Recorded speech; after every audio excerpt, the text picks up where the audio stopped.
Hi guys, welcome back to my channel. My name is Christian. If it's your first time seeing me, go ahead and like this video because I know you're going to like it already. Subscribe and turn on those post notifications so you never miss another upload. And if you already are subscribed, then hey girl, welcome back. So today guys, we're going to be talking about soulmates. I asked on Facebook if you guys are on Facebook. You can follow me on Facebook at Create Fate. It's down below. But yes, I asked on Facebook if you guys had any questions about soulmates, and I got a couple of questions, and I just kind of wanted to talk about soulmates as well. I feel like I had somebody ask me about soulmates, so we're going to go ahead and get into that. I also wanted to tell you guys to make sure that you enter the 10,000 subscriber giveaway. You can check out the video that says 10,000 subscriber giveaway to figure out how to enter. But yeah, we're going to go ahead and get into the tea. If you are interested about soulmates, then just keep on watching. So guys, let's go ahead and just get into the questions. I feel like I'll answer the questions and then kind of explain whatever else I kind of want to explain in addition to that. So the first question I have is, will you only get one soulmate? We have a lot of different soulmates, but we only have one life partner, okay? So typically when people are talking about soulmates, I feel like most of the time they're talking about a life partner because they typically only talk about one, like someone that they're in love with, someone that they're with. Oh, this is my soulmate, whatever the case is. But we have a lot of soulmates. You can have soulmates that are your friends, that are family members. You can have a child that's your soulmate, whatever the case is. Soulmates are just energies that are energies that are very familiar with yours and energies that you kind of agree to do life with. You don't really control who your soulmates are. Your spirit controls that and your energy controls that. And we have to remember that we are spiritual beings. So our spirit knows certain spirits. Our spirits know certain energies. So whenever you meet somebody and y'all instantly click or whatever the case is, your energy, your spirit could be familiar with that person's spirit. So our soulmates, that's like a divine connection. And it's literally just your spirit, being so connected with another spirit that you guys kind of agree spiritually and energetically to find each other in every lifetime and do life together. You can have a soulmate, like I said, that's a friend, a kid, whatever the case is. Soulmates come in many different shapes and sizes. So your soulmate can be anything, any connection around you. And we do have a lot of soulmates. It's not just one. Some people probably have more than others. It just depends. But I know I have a few soulmates for sure. So yes, soulmates are divine connections, and I am obsessed with soulmates. I love soulmates, girl, because the connections are just chef kiss, okay? Can you know better? So yeah, we definitely have more than one soulmate. The next question that I got is a soulmate versus a twin flame. Now, I have already answered, I already did a video about this, and I answered a question. I did another video just about twin flames. So I'm not really going to talk too much about soulmates and twin flames because I already have a video about that. But soulmates and twin flames, they do have in common that it's a soul connection. It's a soul tie. You could say a soul tie or a soul connection that you have with a soulmate and a twin flame. A twin flame is typically a karmic situation, not a life partner. You have something to teach this person. They have something to teach you. There's just like a savior and helpless kind of interaction. Twin flame relationships are typically where you have something to offer this person, you have something to heal them or fix them, or they have something to offer you, and the other person is broken. And you kind of have to, you learn a lot in that place, you're shown a lot in that place, and typically this person is the mirror of everything you need to fix and everything that's fucked up about you. So that is not the same thing as a fucking soulmate. But everybody like to cry and bitch and moan. Everybody was under my last video. All twin flames ain't evil. Y'all make all twin flames. I ain't trying to hear that, okay? Twin flames are usually toxic as hell, okay? I'm not trying to hear about your one twin flame that ain't toxic. I don't care about that. Most of the time, they fucking toxic. Now, y'all know anything is possible. I feel like I talk enough about that, okay? So if I'm going to get on here and say that twin flames is crazy as hell, then that's what the fuck I'm going to do, period. But like I said, I already have a video about twin flames, okay? Girl, people just give me too much hell about talking about the twin flames. I'm trying to tell y'all something about that real quick. But yeah, so twin flames are typically karmic situations, but twin flames can be whatever you want to do because life can be whatever you want it to be. Let's be real. But yes, that's a little tea about twin flames and soulmates. They are similar, but they are very, very different in a lot of ways. I do have other videos about that, but again, your twin flame is typically a karmic situation. You typically have something to show that person, and it's typically not a life partner type of situation. Your soulmate is a different type of bond than a twin flame. But again, I have other tea on that if you want to see full videos about the difference. We are talking about soulmates here. I just had to drag a couple of people real quick. All right. So yeah. Another question I have is, can soulmates be toxic? Could it be the right person in the wrong time? I totally think that is true. I totally think it could be the right person in the wrong time. Even though your energy can be acquainted with someone or your spirit can be, we are still human. We still have flesh. Our humanity still allows us to do certain things that are fucked up. Our spirit, our higher self isn't always leading us. So I think it's very possible that you can meet a soulmate and you guys don't connect all the time, or you guys have differences in opinion, or, you guys just aren't connecting right now in this space because this person hasn't done their work work yet. You know, soulmates aren't like perfect. You know, nothing is perfect. I definitely feel like you can meet a soulmate at the wrong time, but it'd be the right person for you. But I always tell y'all, you cannot outrun love. You can't outrun, you know, your soulmate, your life partner. You can't outrun that energy. So regardless, you are going to connect with that person when you're supposed to. So I would never stay in a situation because I feel like it's my soulmate, but they just treat me like shit. Because if that's the case and it's the wrong time, you're going to have to find me later on in life. I'm going to be ready for you, but you're going to have to find me later on. Okay, so don't let that hold you back and make you stay in a situation where it ain't good, okay? I do think that some soulmates can be toxic because we're people, so people can be toxic. So yeah, I do think soulmates can be toxic in some situations. We also have how to leave one, okay? Someone asked how to leave a soulmate. If you want to leave a soulmate, you're definitely going to have to do a cord cutting. Nothing is impossible. Like I said, y'all going to have to do a cord cutting ritual. If you want me to do a video about cord cutting rituals, I can, but I don't think it would really be long. I also have a video about releasing rituals that you guys can check out, but a cord is just a very strong energetic bond that you have with someone. And it is very possible to break that cord if you want to, if you're serious about it, and if you feel like you can't, like if you feel like you need to, it's very possible. I've broken the cord that I had with my twin flame. I don't care. I'll break another cord if I need to break one right now. I ain't worried about it, okay? I love breaking cords if they ain't serving me. You better break them cords if they ain't serving you, okay? So if you have to break a cord from a soulmate, first, I would tell you to start off with doing a lot of reflection and doing a lot of meditation. Whenever we are releasing a soulmate, we have to release them in love and light, like we're releasing anybody else, but it can be a lot harder to release that energy because we are so invested in that connection as well. So a lot of reflection, a lot of meditation, and also doing a cord cutting meditation where you see this person kind of walking off in light, walking off away from you in love and in light. You see the cord getting split. You could burn a white candle. You could write a letter to that person. It's a bunch of different ways that you can do cord cutting rituals, but if you want to get rid of a soulmate, you have to do a cord cutting ritual for sure. Someone also asked, how do you know if it's your soulmate? Let's talk about how do you know. So for me, I feel like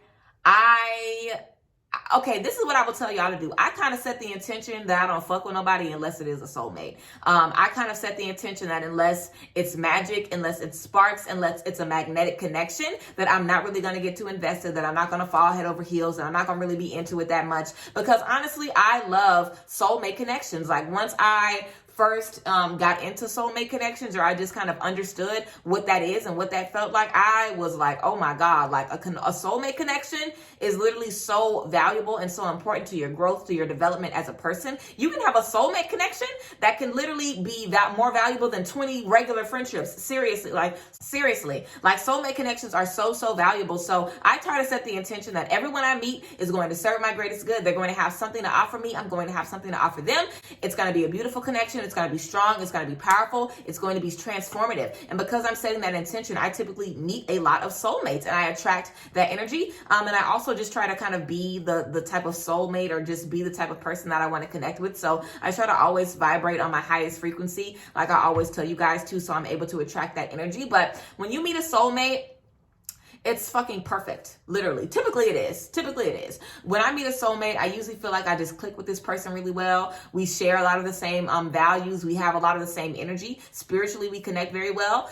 Typically when I have a soulmate, you know, I'll know what this person is thinking because y'all already know I'm psychic. So I'll like really know what this person is thinking. I'll be able to read their mind, literally. You know, you kind of just energetically feel this person in your bones, in your skin. Like you can feel this person top to bottom, in and out. You know them like a book. And I feel like for me, with my soulmate, or my soulmates, I could see myself being anything with them. Like I could see myself marrying them, being their friend, being whatever, like whatever they need me to be. I could see myself being it with that person because their energy is right for me. Like I could see my soulmates being my man in another lifetime, my friend in another lifetime, my child in another lifetime, because their energy is just so closely connected with mine that I could see this person being in my life in any capacity. It's like whether you're this or this or this, I need you in my life every single time. And your spirit knows that. That's why you find that person every single time. So that's what I would say, how you know if someone is your soulmate. The connection is just ridiculous. And the connection, it just serves you so well. It heals you so much. And it also teaches you a lot about yourself. It's very, very transformative. So yeah, that's what I would say for soulmate connections.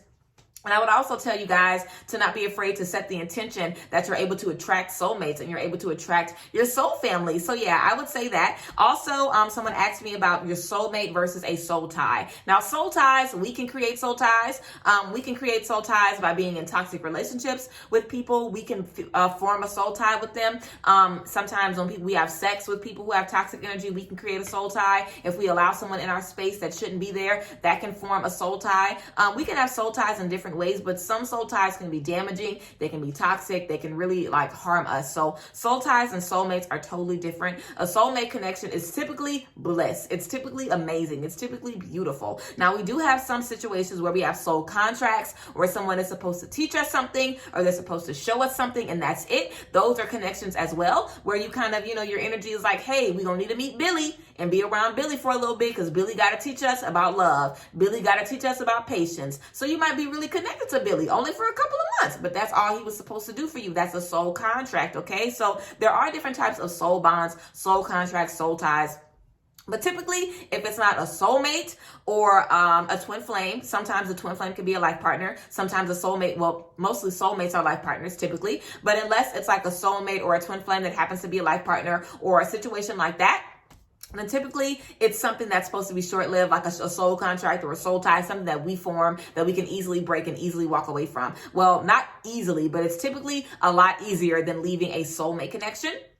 And I would also say that a lot of times, y'all, we kind of be playing ourselves. We think everybody is our soulmate. We think everybody is our twin flame. Like, please. A lot of times we just be saying a bunch of bullshit, okay? For real. Everybody is not your damn soulmate. Everybody is not your damn twin flame. These are literally like divine connections. These are connections that are magic. It's magic. It's like spirituality on 1,000 on steroids. Like, these are like divine connections that we are finding and that we are connecting with. These are beautiful connections. So I would definitely say it's going to be important for you also, if you're trying to connect that soulmate energy, to just, get in the habit of asking the universe and being serious about it, asking to see who is for you and who is not, and allowing yourself to align with your higher self. The closer you get to your higher self, I feel like the more soulmates you find and the easier you are able just to connect with those energies that are serving you seriously. So that's basically all the questions that we have about soulmates. I would just tell you guys that, if you want to meet a soulmate, the most important thing I feel is just to allow God and allow the universe to know that you are not playing, okay? We cannot be trying to meet a soulmate and trying to attract a soulmate if we letting everybody cheat on us, if we letting everybody lie to us, if we letting people beat us, use us, abuse us, just use us up. I'm talking friends, family, romance, whatever, work. If we want energies around us that are serving us, we have to make sure that we don't allow energies around us that are not. Okay, it's the energy of you being like, oh yeah, mom, I want a car. I want to get a car, girl. Give me a car. I'm ready for a car. And you ain't doing no research on a car. You still, wrecking cars every day. You ain't trying to be a better driver. It's like, how you talking about you ready for a car? Clearly you not, you know what I'm saying? So it's like, if we want to be ready for these soulmate connections, for these divine connections, we have to release flesh. Okay. And we have to release the feeling that, we just need some of these connections. Some of these connections we're holding on to are garbage. Some of them are doing shit for us. Okay. And soulmate connections are going to change your life. Life partner connections are going to change your life. And the only way you're going to connect with that energy is if you're not allowing anything else to be around you. Imagine if you met your soulmate and you were still playing games with Billy. Girl, you would never be able to meet your fucking soulmate playing games with Billy. You know what I'm saying? We have to be serious about the energies that we want to attract. We cannot keep saying we want to be rich, we want to be abundant, we want to be this, we want to be that, and we crying about being poor every day. We living like we poor, feeling like we poor. We around a bunch of poor ass people. That's not going to bring us any abundance. So I say, if you want to attract your soulmate, you have to literally live, breathe, and walk the energy of your higher self. You have to decide that you want to be the person your soulmate is going to see. And we have to understand that our soulmate is looking for our higher self.